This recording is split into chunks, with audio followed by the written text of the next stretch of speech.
بات آج جو میں بات کرنا چاہ رہا ہوں وہ ہے توشہ خانہ کے کیس کے بارے میں۔ توشہ خانہ کی کیس کی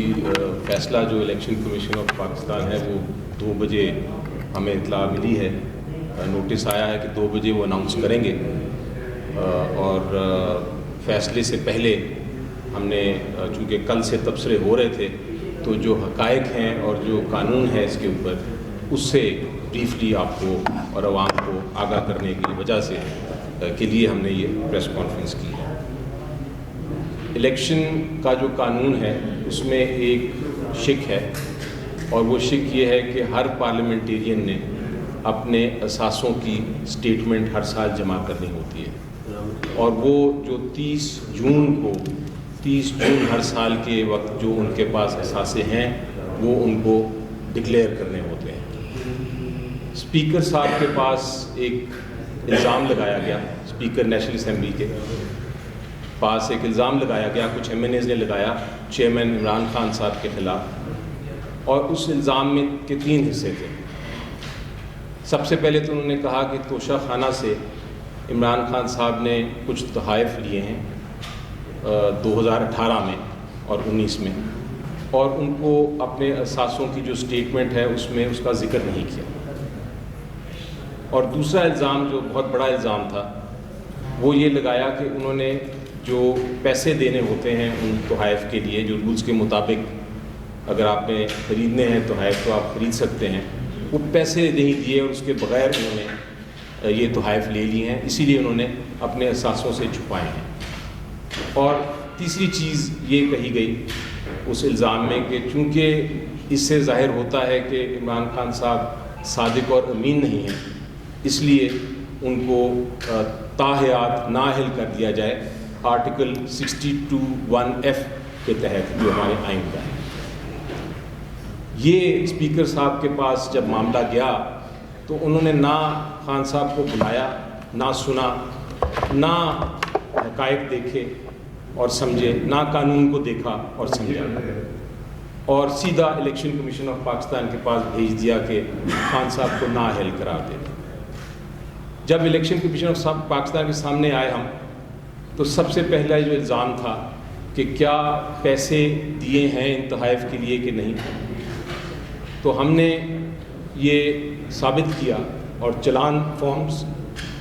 پیش کیے الیکشن کمیشن آف پاکستان کے سامنے کہ ہر تحفہ قانون کے مطابق اس کا باقاعدہ پیسے دیے گئے، اور اس کے چلان فارمز جو تھے وہ ہم نے جمع کرا دیے، اور جو کابینہ سے انفارمیشن مانگی الیکشن کمیشن آف پاکستان نے اس میں بھی ذکر کیا گیا کہ یہ پیسے دیے گئے ہیں ہر تحفے کے لیے۔ تو پہلا الزام جو تھا وہ بالکل بے بنیاد تھا۔ دوسرا الزام جو تھا وہ بھی بڑا انٹرسٹنگ ہے، اور وہ یہ ہے کہ یہ کہا گیا کہ یہ جو تحفے جن کا پیسے دیے ہیں ان کو ڈکلیئر نہیں کیا 2018 اور 19 والے ریٹرن میں جو سٹیٹمنٹ فائل کی الیکشن کمیشن آف پاکستان کے سامنے، تو وہ بھی ہم نے نہ صرف 2018-19 کے بلکہ 2020-21 اور 21-22 کی جو سٹیٹمنٹس تھیں اس کے اندر وہ پیش کی ہم نے الیکشن کمیشن آف پاکستان کے سامنے، جس میں نظر آتا ہے کہ ایک ایک تحفہ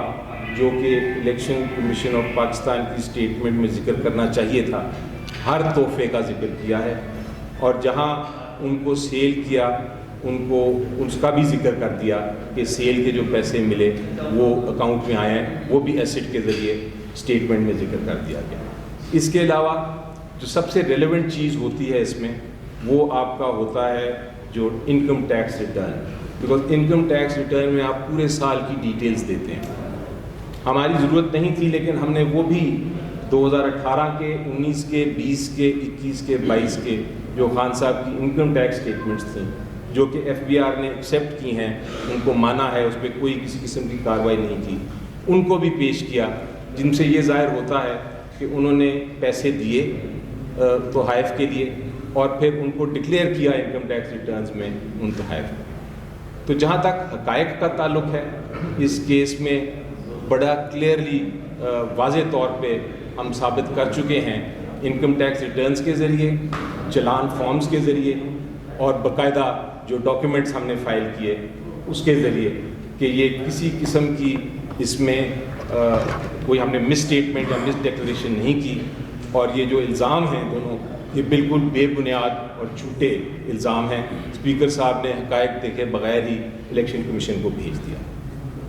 یہ تو ہو گئے حقائق۔ اب تھوڑا سا قانون کی بات کرتا ہوں۔ قانون کیا کہتا ہے؟ قانون یہ کہتا ہے کہ آرٹیکل 62(1)(f) آپ سب کے سامنے ہے اور آپ نے پڑھا بھی ہے اور اس پہ بڑی ڈسکشن بھی ہوئی ہے۔ آرٹیکل 62(1)(f) جو آئین کا ہے وہ یہ کہتا ہے کہ اگر کوئی عدالت، اور میں ایمفسائز کرتا ہوں عدالت پہ، اگر کوئی عدالت یہ فیصلہ کرتی ہے کہ کوئی پارلیمنٹیرین صادق اور امین نہیں ہے تو پھر اس کو تاحیات نااہل کیا جا سکتا ہے۔ عدالت اگر فیصلہ ایسا نہیں کرتی تو کوئی شخص، کوئی الیکشن کمیشن آف پاکستان، کوئی اور انسٹیٹیوشن نااہل قرار نہیں دے سکتی کسی پارلیمنٹیرین کو۔ دوسرا جو جس پہ بڑا کلیئر ججمنٹس ہیں سپریم کورٹ کی، وہ یہ ہے کہ الیکشن کمیشن آف پاکستان ایک آئینی ادارہ تو ہے لیکن عدالت نہیں ہے۔ سو الیکشن کمیشن آف پاکستان جو ہے وہ کسی قسم کی ڈیکلریشن آرٹیکل 62(1)(f) کے تحت نہیں کر سکتا کہ ایک شخص یا ایک پارلیمنٹیرین صادق اور امین ہے کہ نہیں۔ یہ موقف جو ہے یہ میرا نہیں بلکہ عدالت نے، سپریم کورٹ آف پاکستان نے 2021 میں بھی یہ ججمنٹ دی، 2020 میں بھی ایک ججمنٹ دی، 2019 میں بھی یہ ججمنٹ دی، اور لیٹسٹ ایک 2022 میں بھی ججمنٹ دی۔ اور آپ نے کچھ دن پہلے observation chief justice of Pakistan کی بھی سنی تھی جس میں انہوں نے یہ کہا کہ یہ صرف آرٹیکل 62(1)(f) کی جو ڈیکلریشن ہے وہ صرف عدالت دے سکتی ہے۔ اب عمران خان صاحب کے کیس میں کسی قسم کی کسی عدالت کی کوئی فیصلہ نہیں ہے کہ وہ صادق اور امین نہیں ہے، بلکہ الٹا فیصلہ جو ہے سپریم کورٹ کا اس میں ان کو صادق اور امین کہا گیا ہے، کہ الزام لگا تھا ان کے خلاف لیکن سپریم کورٹ آف پاکستان نے کہا کہ نہیں، وہ بے بنیاد الزام ہے۔ اگر کوئی کسی عدالت کا اگر فیصلہ نہیں ہے تو اسپیکر صاحب کے پاس کوئی حق نہیں تھا کہ وہ 62(1)(f) کی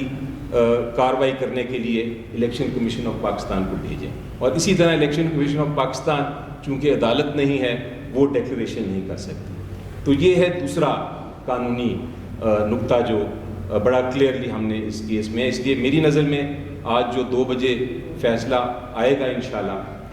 وہ اسی قانون کے مطابق ہی ہوگا۔ اب تیسری چیز، ایک اور قانونی نقطہ بڑا اہم ہے۔ آپ ازیوم کریں کہ آرٹیکل ایک پارلیمنٹیرین ایک سٹیٹمنٹ دیتا ہے اپنے ایسٹس کی، اپنے اثاثوں کی، اور غلطی سے یا جان بوجھ کے اس میں کوئی چیز نہیں دیتا، تو الیکشن کمیشن آف پاکستان کے پاس کیا اختیار ہے؟ الیکشن کمیشن آف پاکستان کے پاس الیکشن ایکٹ کے تحت جو سیکشن ہے، اس سیکشن کے تحت الیکشن کمیشن آف پاکستان 120 دن کے اندر کارروائی کر سکتا ہے۔ 120 دن کے بعد وہ کوئی کارروائی اس اسٹیٹمنٹ آف ایسٹس کے اوپر نہیں کر سکتا۔ الزام لگا خان صاحب کے خلاف کہ 2018 میں انہوں نے اثاثے نہیں ڈکلیئر کیے۔ میں نے بتایا کہ وہ ڈکلیئر بھی کیا، اور نمبر 2 یہ بھی بتا دیا کہ آرٹیکل 62(1)(f) لاگو بھی نہیں ہوتا، لیکن اس کے باوجود 2018 کی قانون کے تحت بھی وہ کوئی کارروائی نہیں کر سکتی الیکشن کمیشن آف پاکستان، کیونکہ 2018 کی جو ہے وہ تو 3 سال ہو گئے، 120 دن تو بہت دور کی بات ہے۔ یہ قانونی نکات ہم نے الیکشن کمیشن آف پاکستان کے سامنے پیش کیے تھے، تو اس کی کنکلوژن اگر شاہ صاحب آپ کی اجازت ہو تو میں کنکلوژن کر دوں۔ کنکلوژن یہ ہے کہ سب سے پہلے تو حقیقتاً جتنے اثاثے توشہ خانہ کے رولز کے مطابق، اور رولز کا بھی میں ذکر کرتا چلوں، رولز یہ ہیں، پہلے یہ ہوتے تھے رولز کہ آپ 25% یا 20% جو ہے وہ اس کی قیمت ادا کر دیں، اور آپ جو تحفہ آپ کو ملا ہے اس کو آپ لے لیں۔ اور یہ اگر آپ ہسٹری دیکھیں تو جب سے توشہ خانہ کے رولز بنے ہیں، ہر پرائم منسٹر، ہر پریزیڈنٹ، ہر جو چیف منسٹر ہیں وہ اس کے تحت، اور ہر جو ایون جو ڈگنیٹریز جاتے ہیں وہ اس کے تحت تحائف کو خریدتے رہے ہیں۔ جب پی ٹی آئی کی حکومت آئی تو ہم نے کہا کہ 50% ہونا چاہیے، اس کی قیمت کم از کم 50% دیں، تو اس رول کے مطابق ہر تحائف کی قیمت ادا کی تھی عمران خان صاحب نے، تو یہ الزام نمبر 1 غلط ہے۔ دوسری چیز یہ کہ ڈکلیئر نہیں کیا، وہ ہم نے 2018، 19، 20، 21 والے جو اسٹیٹمنٹ بھی دکھا دیے اور جو ٹیکس ریٹرنز تھے اس میں بھی دکھا دیا کہ وہ ڈکلیئر کیا تھا۔ اس لیے حقائق تو ایک طرف، دوسری طرف قانون ہے۔ الیکشن کمیشن آف پاکستان ہماری نظر میں عدالت نہیں ہے، اس لیے وہ کسی صورت میں بھی ڈیکلریشن نہیں دے سکتے کسی کو ڈسکوالیفائی کرنے کی آرٹیکل 62(1)(f) کے۔ اور آخری چیز جو یہ ہے قانونی نقطہ ہے کہ ایک لمیٹیشن پیریڈ ہوتا ہے 120 دن کا، آپ کسی کے خلاف بھی اگر ایکشن لینا چاہیں تو 120 دن ہوتے ہیں، اس کے بعد الیکشن کمیشن آف پاکستان ہماری لیگل زبان میں اس کو کہتے ہیں فنکٹس آفیشو ہو گیا ہے، یعنی کہ اس کے بعد وہ اس کے اوپر کوئی کارروائی نہیں کر سکتا۔ یہ حقائق ضروری تھے آپ کے سامنے پیش کرنے، کیونکہ کل سے تبصرے ہو رہے ہیں اور مختلف قسم کی رائے پیش کی جا رہی ہے، لیکن قانون اور جو فیکٹس ہیں وہ وہی ہیں جو میں نے آپ کو بیان کیے ہیں، اور اس کی ساری ڈاکیومنٹیشن اگر آپ نے دیکھنی ہو کسی نے تو الیکشن کمیشن آف پاکستان کے سامنے ہم نے ساری پیپر بکس فائل کی تھیں، وہ آپ ضرور دیکھ سکتے ہیں۔